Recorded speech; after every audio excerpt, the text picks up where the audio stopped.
잠깐만요. 이 영상을 끝까지 보셔야 해요. 혹시 최근에 큰 돈을 은행에 입금하려다가 망설이셨나요? 집에 현금을 묵혀두고 계시면서도 은행에 가져가기가 무서우셨나요? 그럼 큰일 났습니다. 여러분이 모르는 사이에 수많은 성실한 시민들이 불필요한 걱정과 스트레스에 시달리고 계시거든요. 믿기 힘드시겠지만 68세 이순희 할머니는 30년간 모은 단돈 5천만 원을 은행에 입금하려다가 밤잠을 설쳤습니다. 이렇게 큰 돈을 한 번에 넣으면 세무서에서 연락 오는 거 아닌가요? 하며 두툼한 봉투를 들고 은행 창구 앞에서 한참을 망설이셨거든요. 왜 이런 일이 일어날까요? 정당한 돈을 가진 성실한 시민들이 왜 이렇게 위축되어야 하는 걸까요?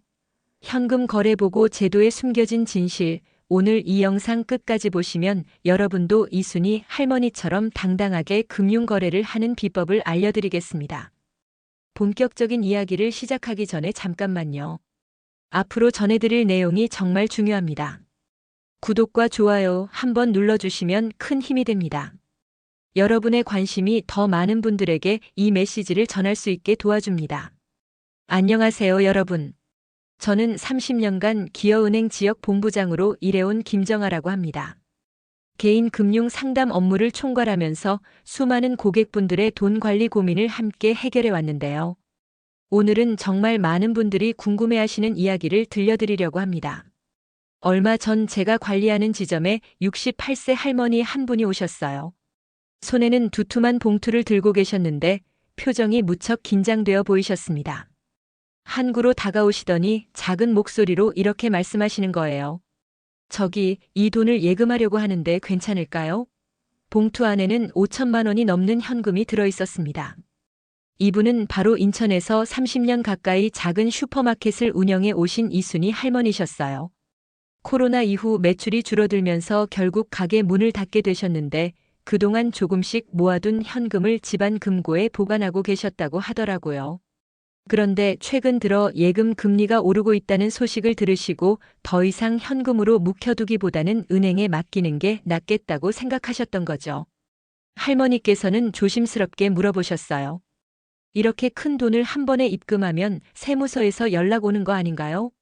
사실 이런 질문을 하시는 분들이 정말 많거든요. 특히 현금 장사를 오래 하신 분들일수록 더욱 그렇습니다. 할머니 말씀을 들어보니 옆집 마트 사장님이 큰 돈을 입금했다가 세무서에서 전화가 와서 깜짝 놀랐다는 이야기를 들으셨다고 하시더라고요. 그런데 이순희 할머니뿐만 아니라 요즘 이런 고민을 하시는 분들이 정말 늘어나고 있어요.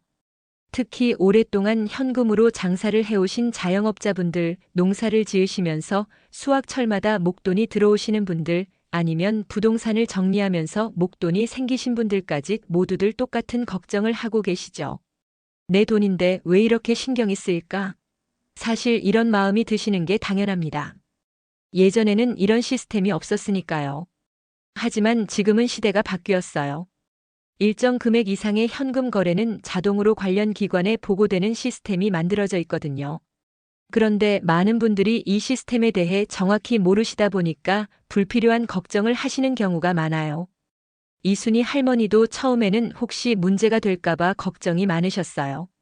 심지어는 돈을 나눠서 여러 번 입금하면 안전하지 않을까요? 라고 물어보시기도 하셨거든요.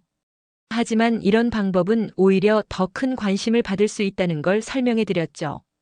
할머니께서 가장 궁금해하셨던 것은 도대체 얼마부터 신고가 되는 건지, 그리고 신고가 되면 어떤 일이 벌어지는지였어요. 그리고 무엇보다 내가 뭔가 잘못한 건 아닌지 하는 걱정이 가장 크셨죠. 저는 할머니께 이렇게 말씀드렸어요.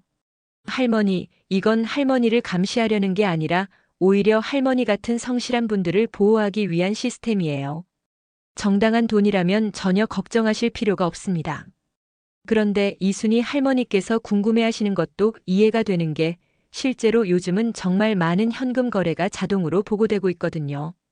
저희가 현장에서 경험하는 바로는 1천만 원 이상의 현금을 한 번에 입금하거나 출금하시면 그 내역이 바로 금융정보분석센터라는 곳으로 자동 전송됩니다. 이게 바로 현금 거래보고 제도라는 건데요. 많은 분들이 모르고 계시는 사실이 있어요. 1,000만 원이라는 기준은 딱 정해진 선이 아니라는 거죠. 예를 들어 900만 원씩 여러 번 나눠서 입금하시는 분들도 계시는데 이런 경우 오히려 더 주의 깊게 살펴보게 됩니다. 왜냐하면 컴퓨터가 그 패턴을 다 추적하거든요. 실제로 제가 경험한 사례를 하나 더 말씀드리면 70세 되신 박만수 어르신이 계셨어요.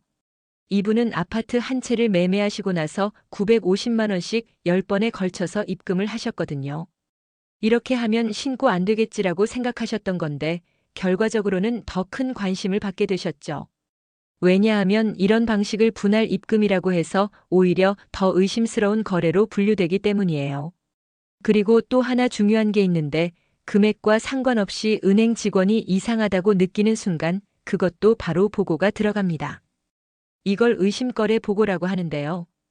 예를 들어 평소에 10만 원, 20만 원씩만 거래하시던 분이 갑자기 몇 천만 원을 입금하시면 당연히 궁금해지잖아요.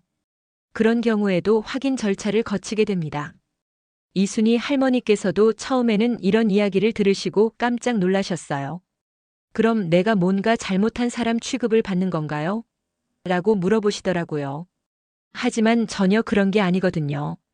이 시스템은 사실 성실한 분들을 보호하기 위해 만들어진 거예요.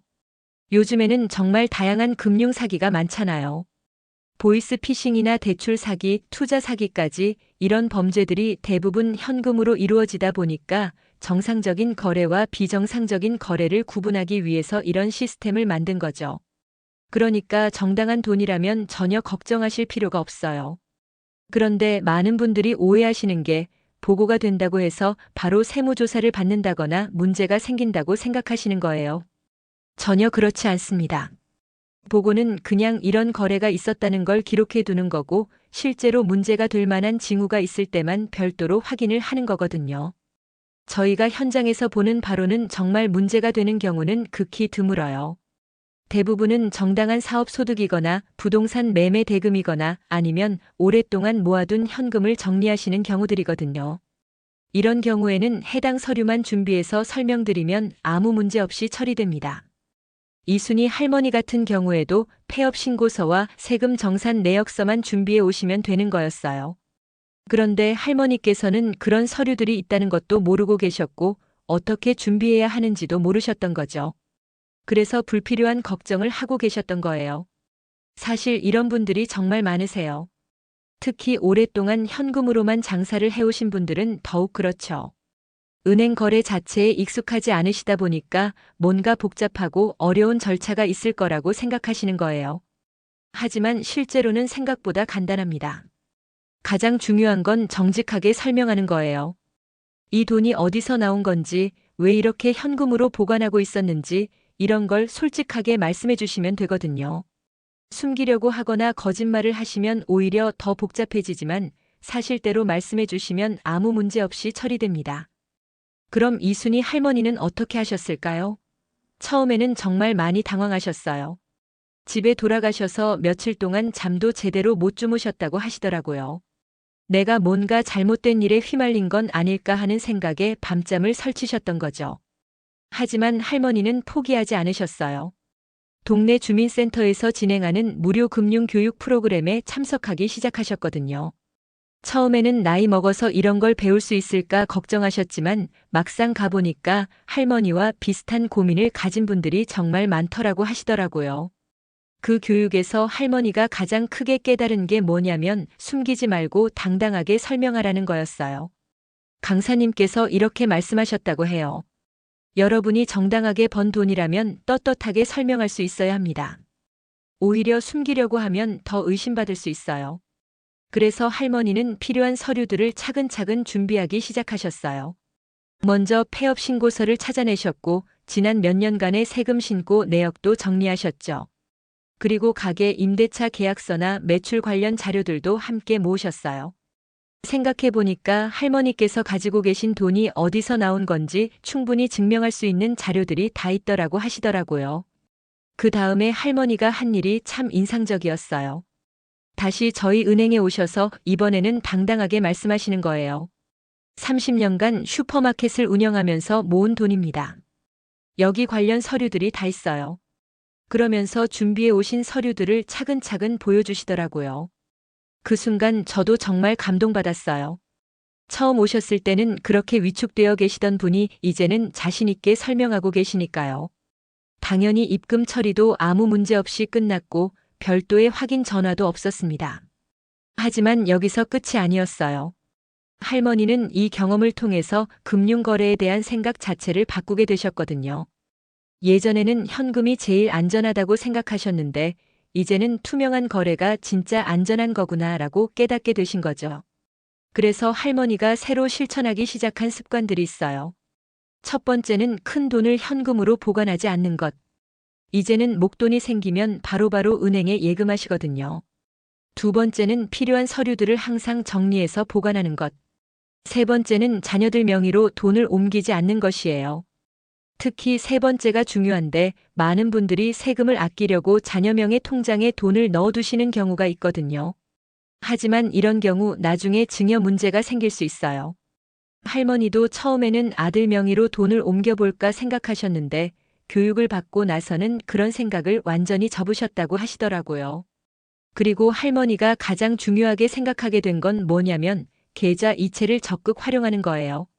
예전에는 모든 거래를 현금으로 하셨는데 이제는 가능한 한 계좌 이체나 카드 결제를 이용하시거든요. 이렇게 하면 모든 거래 내역이 자동으로 기록되니까 나중에 설명하기도 쉽고 무엇보다 안전하다는 걸 깨달으신 거죠. 몇 달 후에 할머니께 정말 중요한 순간이 찾아왔어요. 세무서에서 연락이 온 거예요. 예전 같았으면 깜짝 놀라서 어쩔 줄 몰라 하셨을 텐데 이번에는 달랐어요. 네, 그거는 제가 잘 알고 있습니다. 언제 방문하면 될까요? 라고 차분하게 대답하시더라고요. 세무서에 가실 때도 필요한 서류들을 미리 다 준비해서 가셨어요. 폐업 신고서, 세금 신고 내역, 임대차 계약서, 매출 관련 자료까지. 담당 공무원분께서도 이렇게 자료를 깔끔하게 정리해 오시는 분은 처음 봅니다라고 말씀하실 정도였다고 해요. 결과적으로 세무서 방문도 30분 만에 끝났어요. 할머니가 준비해 오신 자료들을 보고 나서 담당자분이 문제 없습니다. 정상적인 사업 소득이네요 라고 확인해 주시더라고요. 할머니는 그때 정말 뿌듯하셨다고 하시더라고요. 이 경험을 통해서 할머니가 깨달은 가장 중요한 교훈이 뭐냐면 정보가 나를 지킨다는 거였어요. 모르니까 무서웠던 거고 알고 나니까 전혀 두렵지 않더라는 거죠. 오히려 이런 시스템이 있다는 게 안심이 된다고 하시더라고요. 지금 이순희 할머니는 완전히 다른 사람이 되셨어요. 얼마 전에 저희 은행에 오셔서 이렇게 말씀하시더라고요. 예전에는 뭔가 감시당하는 기분이라 속상했는데 이제는 이런 시스템이 있어서 오히려 안심이 됩니다. 정말 놀라운 변화죠. 할머니 말씀이 이제는 이런 금융 감시를 자신을 보호해주는 방패막이라고 생각한다고 하시더라고요. 왜냐하면 정당한 돈을 가진 사람은 당당할 수 있지만 불법적인 돈을 가진 사람들은 이런 시스템 때문에 함부로 움직일 수 없으니까요. 결국 성실한 시민들을 지켜주는 역할을 하고 있다는 거죠. 그리고 할머니께서 주변 분들에게도 이런 경험담을 나누시면서 비슷한 고민을 가진 분들에게 도움을 주고 계세요. 특히 현금 장사를 오래 하신 분들이나 부동산 거래를 앞두고 계신 분들께 실질적인 조언을 해주시고 계시거든요. 할머니의 성공 사례가 알려지면서 정말 놀라운 일이 벌어졌어요. 동네에서 비슷한 고민을 가진 분들이 하나, 둘씩 할머니를 찾아오기 시작한 거예요. 특히 70대 초반의 최영수 할아버지는 정말 심각한 상황이었거든요. 이분은 40년 넘게 철물점을 운영하시면서 모든 거래를 현금으로 해오셨어요. 그런데 건강이 안 좋아지시면서 가게를 정리하게 되셨는데 문제는 그동안 모아둔 현금이 무려 8천만 원이나 되었다는 거예요. 더 큰 문제는 이 돈을 집 안 여러 곳에 나눠서 숨겨놨다는 거였죠. 할아버지께서 가장 걱정하신 건 세금 문제였어요. 내가 세금을 제대로 안 냈으면 어떡하지 하는 두려움이 컸거든요. 실제로 예전에는 현금 매출을 정확히 신고하지 않은 적도 있으셨고 장부 정리도 제대로 안 되어 있었어요. 그러다 보니 이제 와서 이 돈의 출처를 설명하기가 막막했던 거죠. 그런데 이순희 할머니가 최영수 할아버지에게 해주신 조언이 정말 실용적이었어요. 걱정만 하지 말고 지금부터라도 정리를 시작하세요. 할머니가 직접 할아버지와 함께 세무서에 가서 과거 신고 내역을 확인해 보자고 하신 거예요. 막상 가서 확인해 보니까 할아버지가 생각했던 것보다 상황이 훨씬 나았어요. 물론 일부 누락된 부분이 있었지만 그렇게 심각한 수준은 아니었거든요. 세무서 직원분도 이 정도는 수정신고로 충분히 해결 가능합니다라고 말씀해 주셨어요. 할아버지는 그때 정말 눈물을 흘리셨어요. 몇 달 동안 혼자 끙끙 앓고 있었는데 이렇게 간단할 줄 몰랐습니다라고 하시면서요. 수정신고를 통해 추가로 내야 할 세금도 생각보다 많지 않았고 분납도 가능하다고 하니까 정말 안심이 되시더라고요. 그런데 여기서 더 중요한 깨달음이 있었어요. 할아버지께서 왜 진작 이렇게 하지 않았을까 하고 후회하시는 거예요. 몇 달 동안 혼자 걱정하느라 밤잠을 못 이루고 혈압까지 올라가서 고생하셨거든요. 가족들도 할아버지가 갑자기 예민해지시고 짜증을 많이 내시니까 걱정이 많았다고 해요. 이 과정에서 할머니가 할아버지에게 가르쳐준 또 다른 중요한 노하우가 있어요. 바로 가족 소통의 중요성이었죠. 할아버지는 처음에 가족들에게도 이런 고민을 털어놓지 못하셨어요. 괜히 걱정 끼치기 싫어서라고 하셨지만 실제로는 본인이 뭔가 잘못한 것 같아서 부끄러우셨던 거죠. 하지만 할머니가 가족이 함께 해결하는 게 가장 좋은 방법이에요 라고 조언해 주셨어요. 실제로 할아버지 아들분이 회계사였거든요. 처음부터 아들에게 상의했다면 훨씬 쉽게 해결할 수 있었던 문제였던 거예요. 이 일을 계기로 할아버지 가족은 가족재정회의라는 걸 시작했어요. 한 달에 한 번씩 온 가족이 모여서 할아버지, 할머니의 재정 상황을 함께 점검하는 거죠. 단순히 돈 관리만 하는 게 아니라 건강 상태나 생활 계획까지 함께 상의하는 종합적인 모임이에요. 특히 인상적이었던 건 할아버지께서 이제는 온라인 뱅킹도 배우기 시작하셨다는 거예요. 처음에는 나이 들어서 이런 걸 배울 수 있을까 걱정하셨는데 손자가 차근차근 가르쳐 주니까 생각보다 어렵지 않으셨다고 해요. 온라인 뱅킹을 사용하면서 할아버지가 가장 크게 느낀 장점은 투명성이었어요. 모든 거래 내역이 자동으로 기록되고 언제든지 확인할 수 있으니까 오히려 더 안심이 되더라는 거죠. 예전에는 현금으로 주고받으면서 이게 맞나 하고 의심스러울 때가 많았는데 이제는 그런 걱정이 없어졌다고 하세요. 또 다른 변화는 할아버지께서 이제 의료비도 카드로 결제하신다는 거예요. 예전에는 병원비를 현금으로 내셨는데 이제는 카드로 내시면서 의료비 소득 공제도 자동으로 받고 계시거든요. 작은 변화 같지만 1년 내내 쌓이면 꽤 큰 절세 효과가 있어요. 그리고 할아버지께서 새로 시작한 습관 중에 가계부 쓰기가 있어요. 스마트폰 앱으로 간단하게 쓰시는 건데 손자가 추천해준 앱이 정말 사용하기 쉽다고 하세요. 수입과 지출을 카테고리별로 정리할 수 있어서 본인이 어디에 돈을 얼마나 쓰는지 한눈에 볼 수 있거든요. 이런 변화를 보면서 할아버지 가족들이 가장 놀란 건 할아버지의 정신적 변화였어요. 예전에는 돈 이야기만 나오면 움츠러들고 불안해하셨는데 이제는 오히려 가족들에게 먼저 조언을 해주실 정도가 되셨거든요. 특히 며느리분이 부동산 투자를 고민하고 계실 때 할아버지께서 함부로 하지 말고 전문가에게 먼저 상의해봐라. 그리고 모든 절차를 투명하게 진행해야 한다라고 조언해 주셨다고 해요. 예전 같았으면 나는 잘 모르니까라고 하셨을 텐데 이제는 본인의 경험을 바탕으로 현실적인 조언을 해주시는 거죠. 할아버지께서 가장 자주 하시는 말씀이 정보가 무기다라는 거예요. 모르니까 무서웠던 거고 알고 나니까 전혀 어려울 게 없더라는 거죠. 그래서 이제는 동네 경로당에서도 비슷한 고민을 가진 분들에게 본인의 경험담을 나누고 계세요. 할머니가 가장 자주 해주시는 조언이 몇 가지 있어요. 첫 번째는 부동산을 팔고 나서 계약금을 받을 때는 반드시 매매 계약서 사본을 은행에 가져가라는 거예요. 이렇게 하면 큰 돈이 들어와도 전혀 문제 없이 처리된다고 하시죠. 실제로 할머니 지인분 중에 75세 되신 분이 아파트를 매매하면서 이 방법을 써서 아무 문제 없이 처리하셨다고 해요. 두 번째는 자녀들에게 돈을 줄 때 절대 몰래 주지 말라는 거예요. 요즘에는 증여신고라는 제도가 있어서 일정 금액 이상은 신고를 하고 세금을 내야 하거든요. 귀찮다고 해서 자녀 명의로 몰래 통장을 만들어 주거나 하면 나중에 더욱 큰 문제가 생길 수 있어요. 할머니도 처음에는 이런 걸 몰라서 아들한테 몰래 돈을 주려고 했다가 교육을 받고 나서는 정식으로 증여신고를 하고 주셨다고 하시더라고요. 세 번째는 사업을 하시는 분들은 반드시 사업용 통장을 따로 만들라는 거예요. 개인 통장과 사업 통장을 섞어서 쓰시는 분들이 많은데 이렇게 하면 나중에 설명하기가 복잡해져요. 사업으로 들어온 돈은 사업용 통장으로, 개인적인 용도의 돈은 개인 통장으로 명확하게 구분해서 관리하시는 게 좋다고 하시죠. 그리고 할머니가 특히 강조하시는 게 있어요. 바로 영수증이나 계산서 같은 증빙 서류들을 잘 보관하라는 거예요. 예전에는 이런 거 뭐하러 모아두나 생각하셨는데 이번 일을 겪고 나서는 모든 증빙 서류가 얼마나 중요한지 깨달으셨다고 해요. 지금은 작은 영수증 하나도 날짜별로 정리해서 보관하고 계시거든요.